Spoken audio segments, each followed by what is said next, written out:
जो से पहले जो पहले होता था कि लखनऊ आर्ट कॉलेज के कोई लड़के पास नहीं करते थे, दिखाई दे रहा है। पहला स्टूडेंट उनके पास टॉप किया है।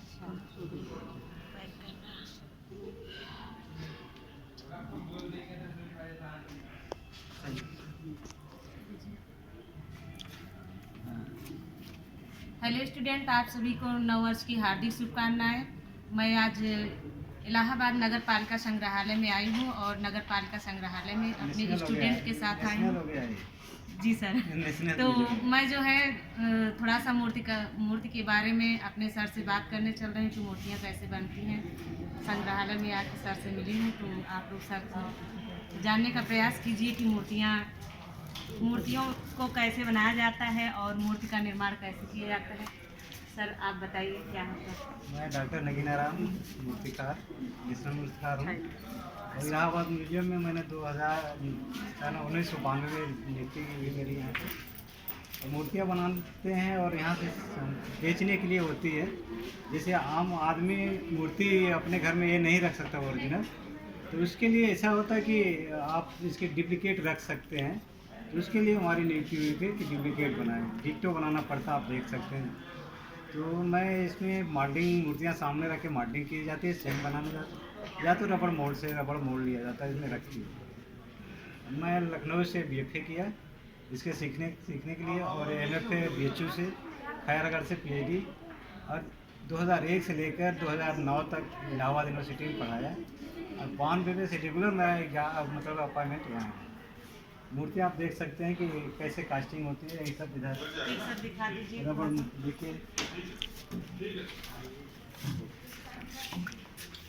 देखिए ये सब मोल्ड है। इसमें आप मूर्तियाँ देखिए, उधर ओरिजिनल है ना, उससे इसमें रबड़ देखिए लिक्विड आता है। देखिए रबड़ कास्टिंग बोलते हैं। रबड़ का जो डाई तैयार करना होगा, देखिए एकदम लिक्विड है, पानी।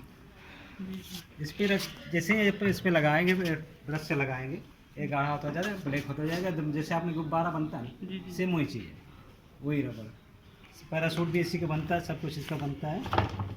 उसके बाद फिर प्लास्टिक देखिए मोल्ड, सब मोल्ड इसके लिए तैयार होता है। उसके बाद फिर प्लास्टिक रबड़ का उसके प्लास्टर पेरेज फाइबर ग्लास का कास्टिंग होती है, जो तैयार होकर देखिए इससे निकलते हैं, आपके सामने है।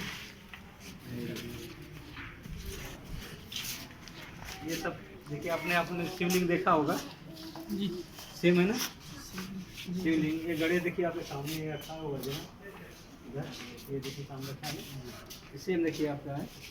और ये पूरा हमारे पास जो कास्टिंग होती है, बनती है मूर्तियाँ देश के कोने कोने से आई हैं। जैसे नेशनल म्यूजियम दिल्ली से, इंडियन म्यूजियम कोलकाता से, सलारजंग म्यूजियम हैदराबाद से, पटना म्यूजियम से, लखनऊ म्यूजियम से, और आपका बड़ौदा म्यूजियम का कलेक्शन मेरे पास है, जो यहाँ और किसी म्यूजियम में इतना नहीं है हमारे यहाँ से।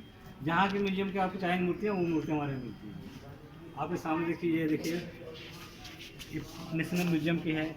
आपने देखा, ये आप उसके शीशा में बंद देखा होगा इसको, है ना, गंधार पाकिस्तान से बुद्ध है। अब जो आप गंधार भी जा नहीं सकते, ना हम लोग जा सकते हैं, ना वहाँ से मूर्तियाँ आ सकती है, अब तो बहुत प्रॉब्लम है। तो देखिए ये है second century BC, Gandhara Pakistan से। और जी हम ये जानना चाहेंगे हाँ सर, कि गंधार जो शैली थी, उसमें जो मूर्तियों का निर्माण किया गया, सबसे ज़्यादा क्या ऐसी चीज़ थी जो विश्व प्रमुख है या विश्व में उसको वरीयता दिया गया कि बहुत? देखिए उसमें इसलिए दिया गया कि इंडियन की जो सोच है, ठाठ है जी, देवी देवता तो हमारे बुद्ध इंडियन थे, कारीगर ग्रीक थे, यूनानी थे। और जो हमारा बुद्ध के या हमारे पहनावे होते बहुत कम पहले आप देखेंगे, माँ बहनें जो एक धोती में वही पहनती थी, वही नहा लेती थी और फिर पहन लेती थी, देखा होगा ना, कपड़े का अभाव था। लेकिन उनके जो आए हैं, उनके कोट देखिए, सूट बूट देखिए, और उनके जो कपड़े हैं आप देखिए, सिलवटे कितने सिलवटे हैं देखिए, आपके सामने है कपड़े का। हमारे बुद्ध देखिए, उधर कपड़े नहीं है ना शरीर पे, किसी भी देखिए ना देवता के, देखिए आपके सामने है, कपड़े नहीं है ना जी। इसलिए कपड़े से ज़्यादा जो उनके कपड़े और दोनों चीज़ हो गया ना। गंधार शैली में सर मैंने एक चीज़ देखा कि उसका जो तौर तरीका था लोगों को बनाने का, जैसे बुद्ध जी को ही ले लीजिए, तो उन लोगों ने मूछें दिखाया, और जूते पहने हुए दिखाया गया है। इस तरह की मूर्तियों का लोग निर्माण किए गांधार शैली में। वही उनका सोच ना अपना वो अपना हमारे इंडो जो इस्लामिक प्रभाव इंडो इंडिया कर लीजिए, इस्लामिक नहीं, इस्लामिक तो उस पे था। अच्छा कहीं कहीं लिख देते हैं लोग, लेकिन जी। इंडो अब यूरोपीय कहिए है ना, इंडो कहिए आप। सर हम एक चीज जानना चाह रहे हैं, जो मूर्ति है उसमें कार्विंग कैसे किए जाते हैं, कार्विंग का कार्य क्या है? देखिए आपके पहले तो आपके दिमाग में उसको मूर्तियाँ जो हैं आपको पूरा दिमाग में रखना होगा। आप जो कि ये मूर्तियाँ कैसे बनी है देख, जैसे इसको बनाना है उसको ड्राइंग अपने पहले दिमाग में रखना होगा। ड्राइंग तो आप कागज़ पर कर लेंगे या पत्थर पर कर लेंगे, लेकिन आपके दिमाग में अगर स्केच या ड्राइंग पूरा आपका इसका 3 डायमेंशन नहीं मालूम है तो छेनियाँ नहीं चला सकते।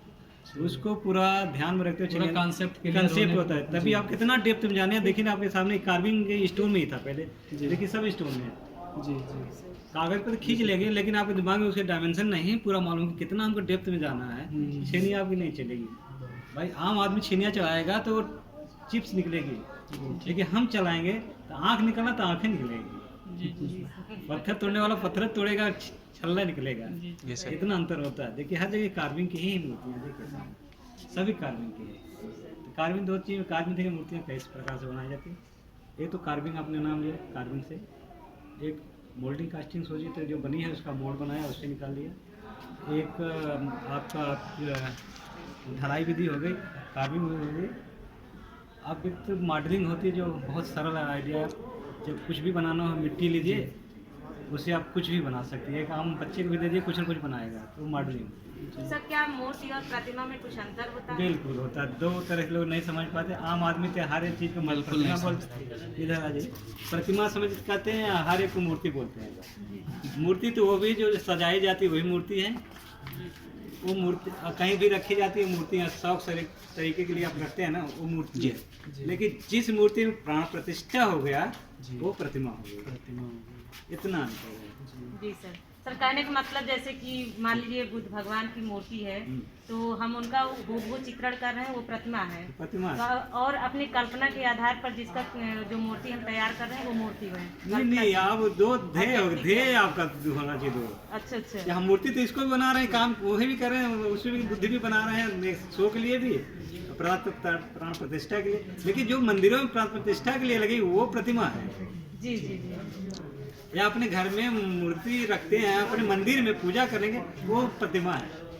जी सर। मान लीजिए अगर किसी विशेष व्यक्ति की बनाना है, किसी विशेष व्यक्ति की, तो प्रतिमा नहीं मूर्ति है, वो मूर्ति है। मूर्ति प्रतिमा तो वही होगी जो आप प्राण प्रतिष्ठा करके पूजा के देवता मान के करते हैं, वो अच्छा अच्छा।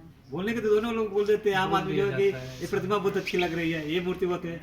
आप 14वीं से पहले और 17वीं के पहले तक बड़ा यही था ना, क्राफ्ट को लोग आर्ट बोलते थे, आर्ट को भी क्राफ्ट बोलते थे, लेकिन बहुत अंतर है। देखिए क्राफ्ट वो चीज़ है जो चीज़ एक ही चीज़ को बार बार रिपीट कर रहे हैं। हमने इसको 100 पीस निकाला, जो पहला व्यक्ति सोच अपने सोच से जो बनाया वो तो आर्ट हुई।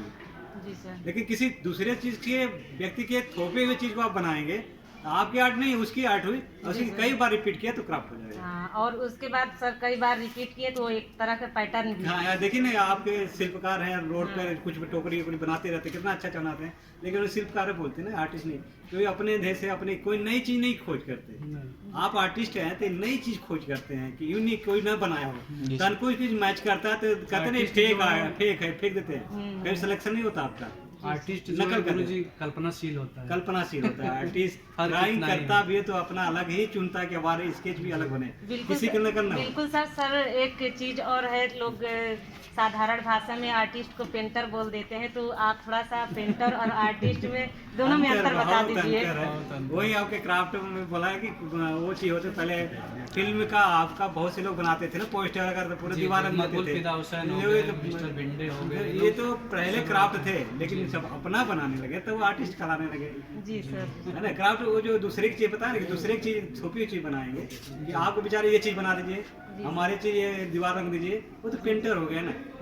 लेकिन अपने जो कैनवास पर करता है या कहीं भी करता है, ऐसे गुफाओं में किया है, शिल्प अजंता की आर्ट बोली जाती है। आज तक कोई बना पाया ना बनी, जो से पहले थे वो आर्ट।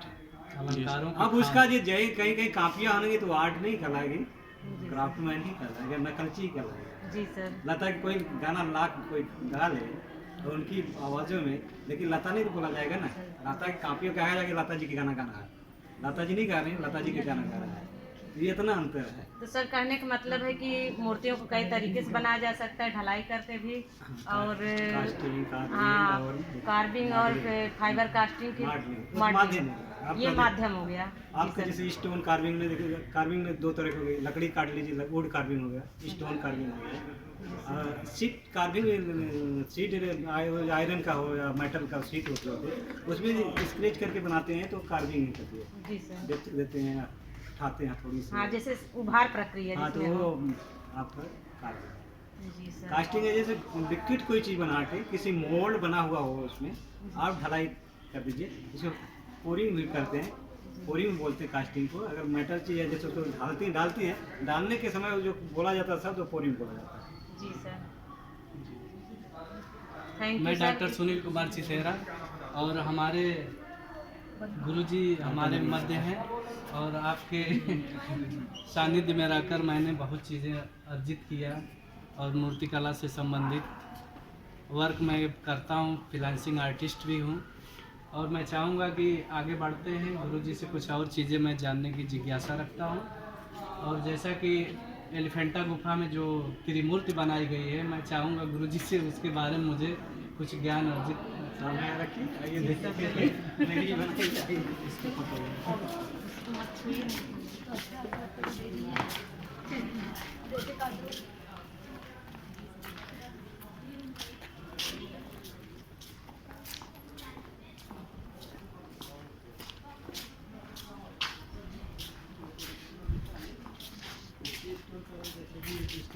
आप लोग देखिए, आप लोग कहावत सुने होंगे ना कि पत्थर का लकीर, तो पहले कागज़ पर जो लिखित होता था, भोजपत्र और ताड़पत्र पर होता था, है ना, तो